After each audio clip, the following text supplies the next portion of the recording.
Hi there guys, this is Jordan speaking here from Uprint. I'm doing a training video on how to print on to t-shirts and bags, diaries with the new A+B paper. Alright, so I'm doing a nice big logo onto a black t-shirt. I'm going to go cancel preview. So I'm using a 50% underbase here on the fly, no fuzziness. Right guys, next we're going to be printing onto the glossy side of the new A paper. You can see there's a more of a matte standard bond paper looking side, and then you've got your glossy looking side. It's slightly sticky if you've got a sweaty thumb. That's the side you want to brand onto. Alright, now we're going to press on the line, take the paper through, nice and fast. Nice big artwork. Alright, let's head to the printer. Sorry, the heat press. Right guys, I've got two different artworks here. This is going to be for the smaller items. I'm going to be demonstrating two processes of fusing the graphic to the page. Now the first one would be to preheat your base. So you need to do this either way. Preheat your base. You can do that for 30 seconds at 165 degrees. Can't really see it through this video. And I'm going to use the heat of the base to fuse the artwork.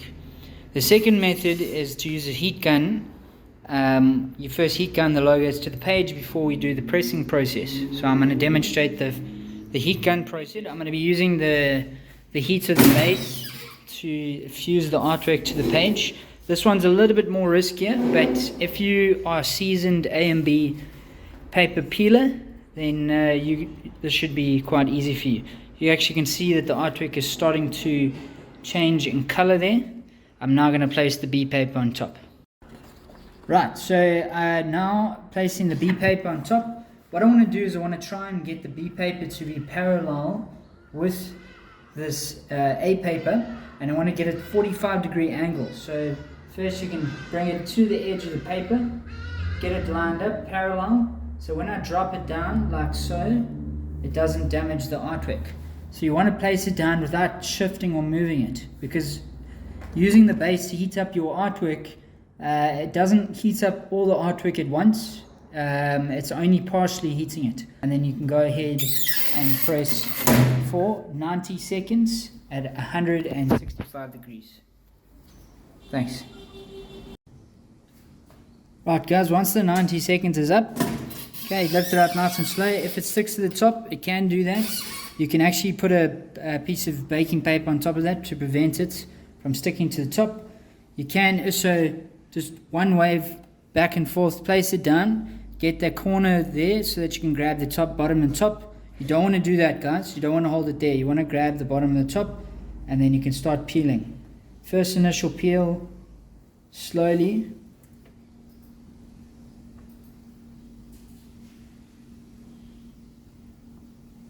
And then you can just maintain a nice speed. See, now I'm holding my back hand, but I'm pulling my left hand towards me, but always maintaining it on the base.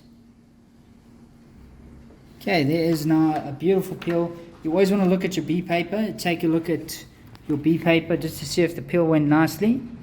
Okay, it's got like a retro vibe to it.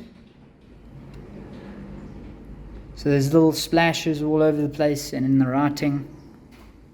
And you want to see that consistency on the graphic as well. As you can see there, nice big graphic, no issues with the peel. Alright, let's press it onto a shirt.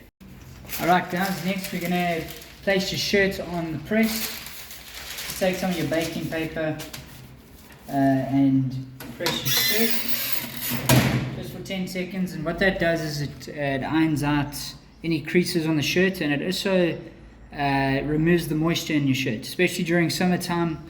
If you live in a humid place like Durban, South Africa, it can affect the durability of your print. Okay. On my side, I can actually see steam coming up the shirt, so that's a good sign. You're going to place your paper. So what I've done as well is I've trimmed the edges of my paper. Sometimes there's a residue that gets left behind on the edges of your paper left behind from the B paper.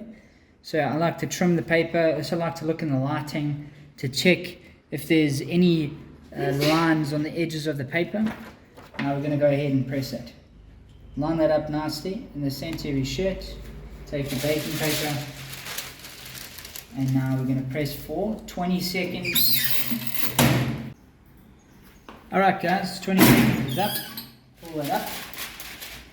Okay, so this process, you want to try and maintain a nice flat shirt. So what I'm doing here is I'm sliding that off like that. Okay, and then bring it to the edge like so. And then I'm going to place the shirt on the table like so, and just keeping that nice and flat and straight. So basically what you want to do is, in a production, you take your shirt, you press your shirt, you place it down, and then you do next shirt, place it down, next shirt, place it down. After, let's say you do 10 shirts, then you start peeling off every shirt, then you do the second press. You don't move on to you don't peel this straight away. This needs to be cooled down, guys. It has to be cooled down completely before you peel it, so that it's bonded nicely, and then you can take the paper off. Okay, while we wait for that to cool down, right, as you can see that everything is in its powder form. I'm just going to hand that over to Hudson. Okay, so I'm creasing the bottom of the page like that, creating a spine, so that when I blow at the top here, it doesn't buckle over. Okay, so get your heat gun nice and hot. I just feel it on my hand first, get it to full temperature, and then you can start heat fusing your artwork. You can actually clearly see the artwork is getting fused to the page. So that's what you want to see. Okay, and then you place that down, flip that around like so, and then you go and do the top. Alright, thanks guys. That's how you heat gun your artwork to page. We are going to go ahead and do this peel. So I use remember the heat gun to do this this process. Now we're just going to go ahead and place the B paper on top. Where the benefit is now, guys, I can now place my B paper on top, and I can be a little bit more aggressive. I don't need to be too careful. I don't need to do that parallel 45-degree angle thing. I can go ahead and place it straight on, where this is now a lot more safer. So I do suggest using this method in the beginning before going on to an unfused graphic and using your 45-degree angle. Alright guys, I'm going to go ahead and press this for 90 seconds at 165 degrees. Alright, 90 seconds is up on the smaller sheet of paper. I should have put okay, you can lift that out. Just wave it around once, place it back down. Okay, and then you can go ahead and peel. First initial peel, slow, you don't go too fast, and then you can maintain a nice steady speed. Guys, there's absolutely no tension on this paper at all. It's gliding off. It's because it's been heated up properly. If it feels very hard to peel, then you're going to tear that B paper. This paper is going to get torn when peeling. So you want to make sure that you do this process right. Don't rush. So as soon as you open up your press, you don't need to go and peel this as fast as possible. You don't need to do that. You can wave it around once, place it back down, take your time grabbing the bottom and the top, and then start peeling. Okay, alright. Alright guys, before you peel, just simply take a cloth and rub it hard. Just like that, nice and quick. Just use an old shirt. Okay, and then you can go ahead and peel your graphic.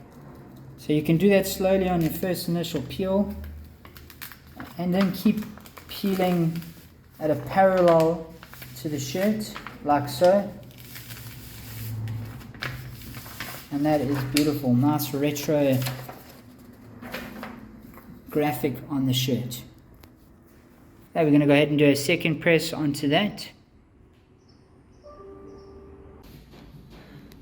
Alright guys, now we're placing the cafe eraser on here for a second press.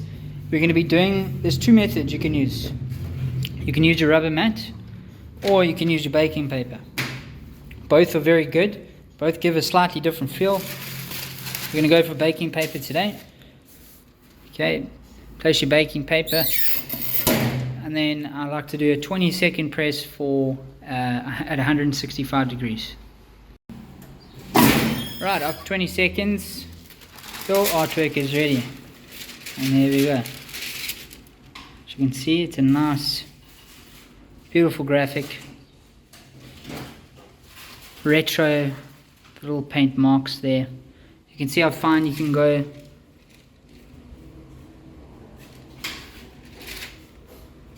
Nice white.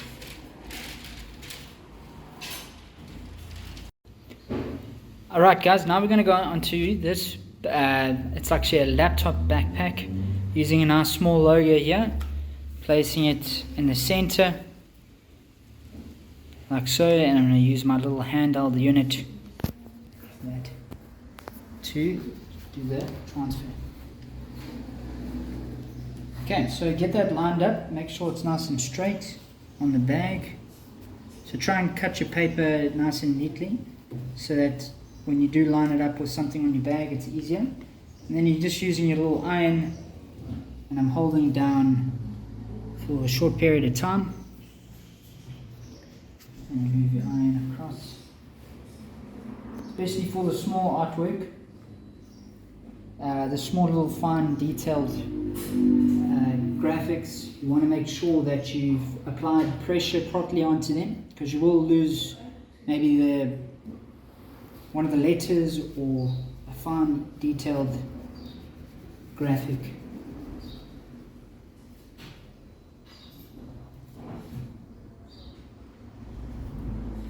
Right.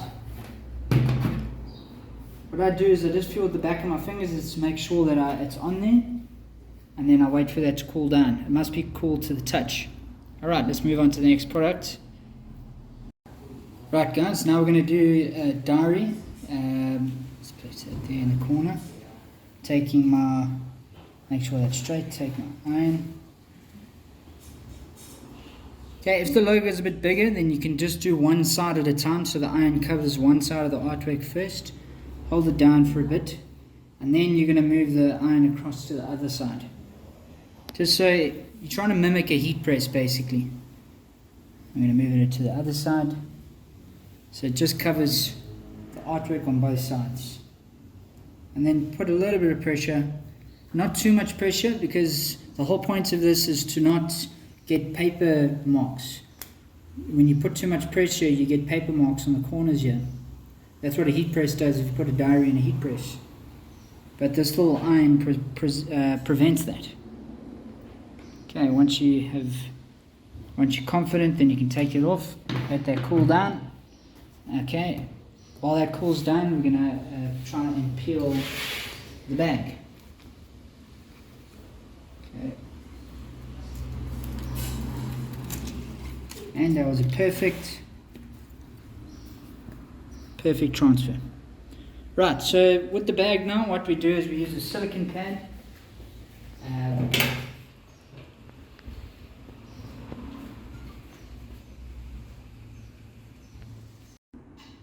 Right, once this is completely cooled down, you can now peel it off.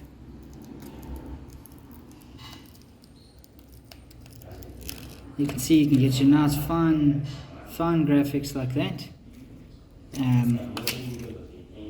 Nicely onto your diary. Now what we do next is we take your silicone pad, you heat it up, and we're going to now do a second press.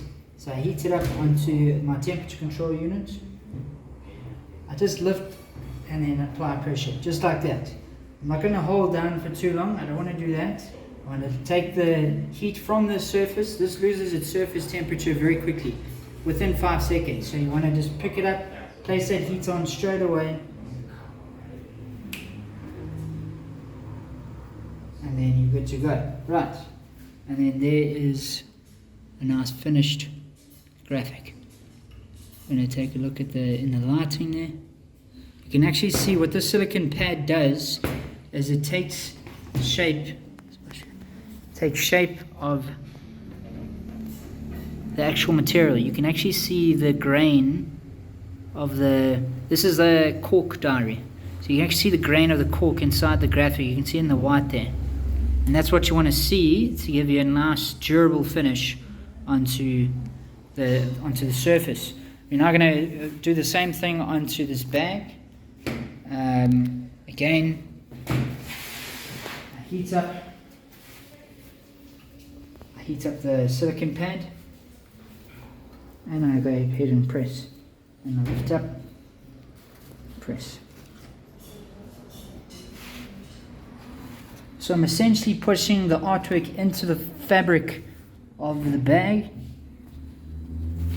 and it's ready for market. You can now see the fabric of the bag has come through into the artwork, making it look like it's a part of the bag. That's going to add a lot of durability onto your print. Thanks. Alright guys, as you can see here, I've gone and pressed onto a diary, a cork diary. You can go into any diary you want, fabric, wood, cork, anything, any type of bag. It can be an umbrella, it can be a cap, and then t-shirts. So this A+B paper can go into any material. Happy printing guys, thanks.